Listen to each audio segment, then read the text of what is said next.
سلام بینندگان عزیز، تازه‌ترین اخبار تاجیکستان و جهان را در برنامه خبری و تحلیلی رادیوی آزادی پیشنهاد شما میکنیم. امروز 6 اکتبر ما در اطراف این موضوعات صحبت میکنیم. با آغاز مرحله دوم عملیات نلگال 2023 مقامات در روسیه 10 مهاجر را بازداشت، مجازات و خارج کردند.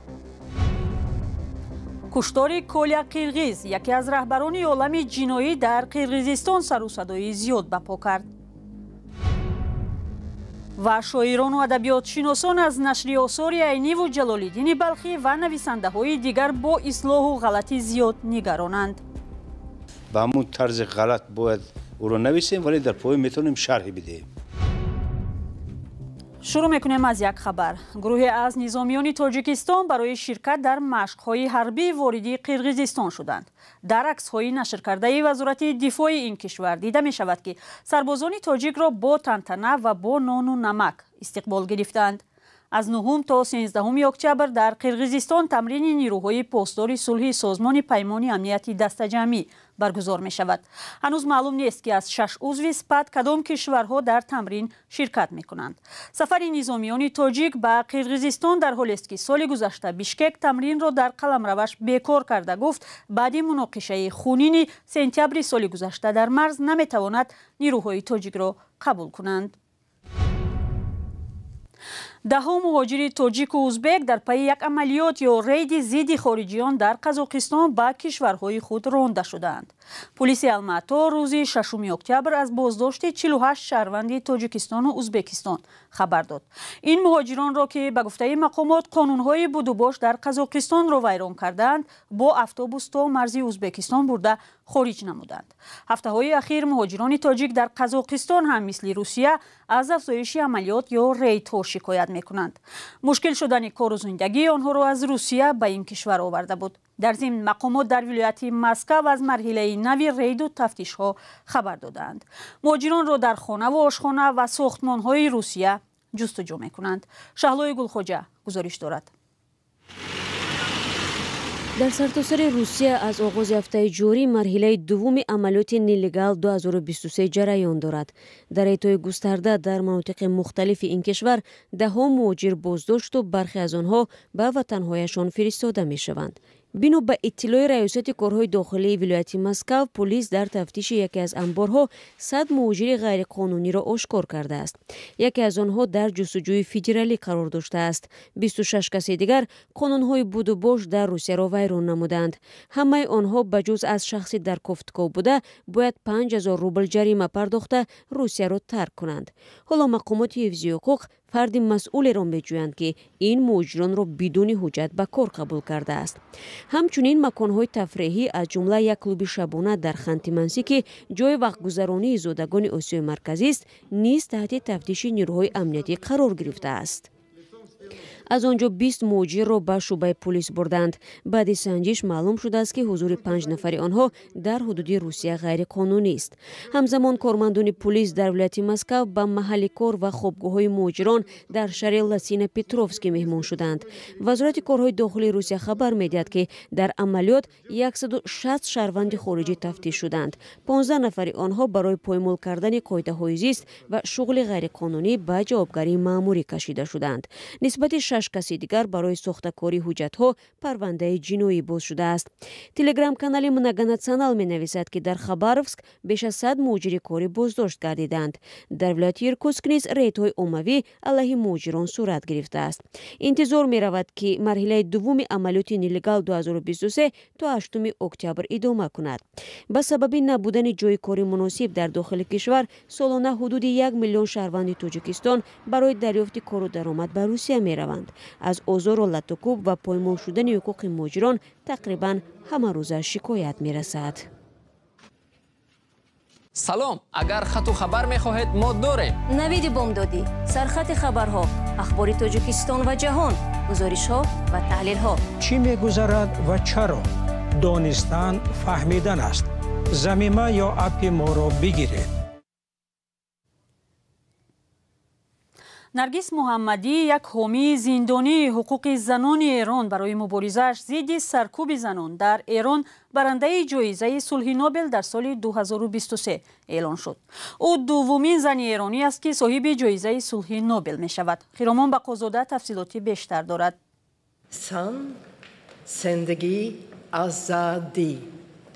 نرگس محمدی یک حامی زندانی حقوق زنان ایران برای مبارزه‌اش ضد سرکوب زنان در ایران برنده جایزه صلح نوبل در سال 2023 اعلان شد. 6 اکتبر کمیته نوبل نروژ گفت جایزه امساله نوبل برای صلح اینچنین است تلاش‌های صدها هزار مردم ایران قدردانی می‌کند که مخالفت خود را با رژیم تبعیض‌آمیز ایران به نمایش گذاشتند. شوهر خانم محمدی این خبر را در پایتخت فرانسه شنید. این جایزه به جنبش مهسا یعنی زن زندگی آزادی داده شده که نرگس به عنوان یکی از چهره‌های این جنبش به اصطلاح این جایزه دریافت کرد. این جایزه در حقیقت مال همه مردم ایرانه و به خصوص برای فعالان حقوق بشر و همه کسایی که در راه دموکراسی، برابری مدنی و آزادی در ایران فعالیت می‌کنند. اعتراضهای ضد حکومتی در این کشور پس از مرگ مهسا امینی 22 ساله شروع شد. این دختر جوان بعد بازداشتش برای نقض قاعده حجاب پوشی در شرایط مرموز درگذشت و این حادثه صدها هزار ساکن ایران را به خشم آورده بود. هدف من رسیدن به صلح و حمایت حقوق انسان است. من تصمیم گرفتم برای رسیدن به آن بیشتر تلاش ورزم. باور دارم با کوشش‌های یکجایی حضور در ایران و دستگیری حامیان حقوق ما پیروز می‌شویم. نرگس محمدی دومین زن ایرانی است که صاحب جایزه صلح نوبل می‌شود. با حکم دادگاه ایران محمدی به مدت 12 سال زندانی شده است.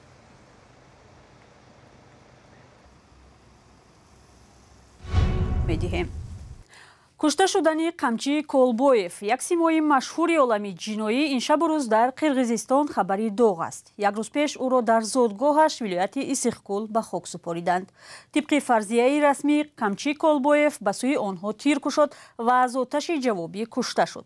اما وکیلش به این حرف مقامات قرقیز باور ندارد. گزارش تلویزیونی نستیه شیورمیه را همکارم مولا رجب یوسفی تقدیم میکند. جنازه از یونان خود چخته.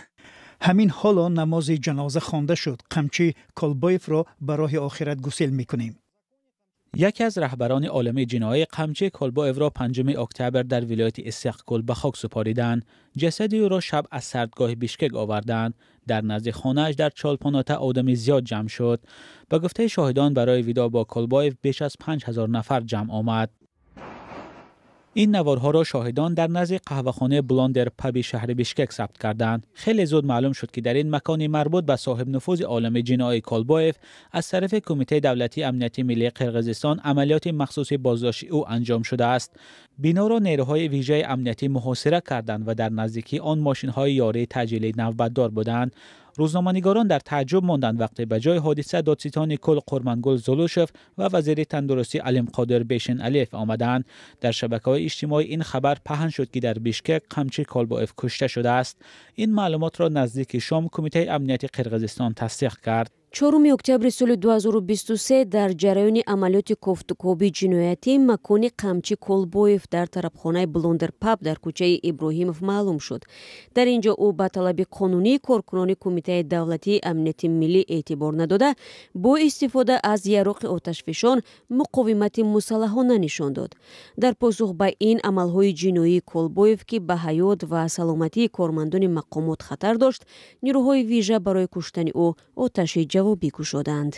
تا آن وقتی که مقامات رسما کشته شدن سرور عالم جنایی را تصدیق کردند، وکیل او سرگئی منوکیان اظهار داشت که کولبویف به احتمال زیاد آتش نکشیده است. عادتا کسی تیر می اندازد که سلاح داشته باشد. در گمان است که او در دستش سلاح داشت. نباید به او تیر می انداختند. البته اگر این امر نبود. از بین بردن قمچی کولبویف که در دایره‌های جنایی یک آدم دخل‌ناپذیر شمرده میشد، در جامعه قرقیزستان واکنش‌های مختلفی را به بار آورد. برخی از حامیان حقوق بشر این عمل نیروهای امنیتی را کشتار غیر دادگاهی خواندند. ما کی دولتی حقوق بنیاد میشویم؟ نخود او را زنده دستگیر کردن و به جوابگری کشیدن امکان نداشت. این قتل خودسرانه است. شما از گروه جنایی یگان فرق ندارید. معاون پیشین رئیس کمیته امنیت ملی قرقیزستان ارتور مددبکوف به این عقیده حامیان حقوق قطعاً ضد است. به نظر او نظامیانی که این عملیات را گذراندند همه کار را از روی ترتیب و قانون انجام دادند. کریمینال میر زدرگنول. من فکر میکنم عالم جنایی به لرزه آمد. اونها همیشه فکر میکردند که مقامات قدرتی هیچگاه با استفاده از سلاح نسبت به آنها چنین سختگیرانه عمل نمیکنند. شاید وقتی آن رسیده است که نسبت به جنایتکاران سختگیرانه و قطعی عمل کنیم، زیرا دنیای جنایی در وقتهای اخیر از خود رفته است. قمچه کالبایف در دایره‌های جنایی بیشتر با نام کالیا قرقیز معروف بود. او را در حدود دولت‌های اتحادیه شوروی یکی از بانفوذترین شخصان عالم جنایی یا دزد قانونی می‌شمردند. در قرقیزستان او را چندین بار برای کشتار، قاچاق مواد مخدر و سلاح بازداشت کردند، اما هر وقت یا زود رها می‌شد یا پیش از ادای جزا او را رها می‌کردند. در حالی که در تاجیکستان کتابخوانی مورد تبلیغ خاص قرار یافته است، شکایت‌ها از سهو و غلط در کتابخوانی زیاد به گوش می‌رسد. اخیراً یکی از کاربران شبکه‌های اجتماعی به نهادهای علمی و فرهنگی تاجیکستان شکایت کرد که آثار صدرالدین عینی با خطاهای زیادی نشر شده است. چند شرکت کننده نمایشگاه بین المللی کتاب در دوشنبه هم شکوه کردند که شمار خطاها در کتاب‌های سال‌های اخیر به هزاران عدد می‌رسد. چرا؟ گزارش اسکندر فیروز و امیر ایسویف رو می‌بینیم. عطا میرخواجه معاون رئیس اتحاد ادیبان تاجیکستان سبب راه یافتن غلط‌ها را به کتاب‌ها چنین شرح داد. نه اینکه به استاد صدرالدین، بلکه به هر یک نویسنده و شاعری که در گذشته است، ما یگان وقت هیچ وقت چیز نداریم که شعرش رو اصلاح کنیم یا متنش رو اصلاح کنیم. بگذار غلط هم باشد به همون طور، به همون طرز غلط باید او رو نویسیم، ولی در پای میتونیم شرح بدیم. اما رستم وهابزاده گرداننده صحیفه درست بنویسیم در فیسبوک میگوید در نشر اخیر مثنوی معنوی مقدار غلط‌ها کمتر شده است. این از کم اعتنایی است. کم اعتنایی. خبرنگارانمون، اهل سوادمون، اهل کتابمون این رو یعنی صحیح نوشتن رو یک امر ناگزیر و حتمی و غیر قابل صرف نظر کردن نمیتونن. اصل قضیه رو بگیرید همین طور است. مبشر اکبرزاد متنشناس پژوهشگاه زبان و ادبیات اکادمی ملی علم‌های تاجیکستان در رساله دکتری خود در این باره صدها غلط نویسی ناشران را گرد آورده است. فرض کنید که من یک کتاب رو تهیه کرده برگردون کردم از خط فارسی به کردی.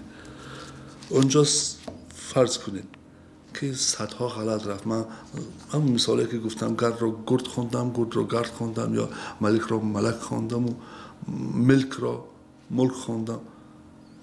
این نتیجه کمسوادی من است اگر من این غلط ها رو کرده باشم.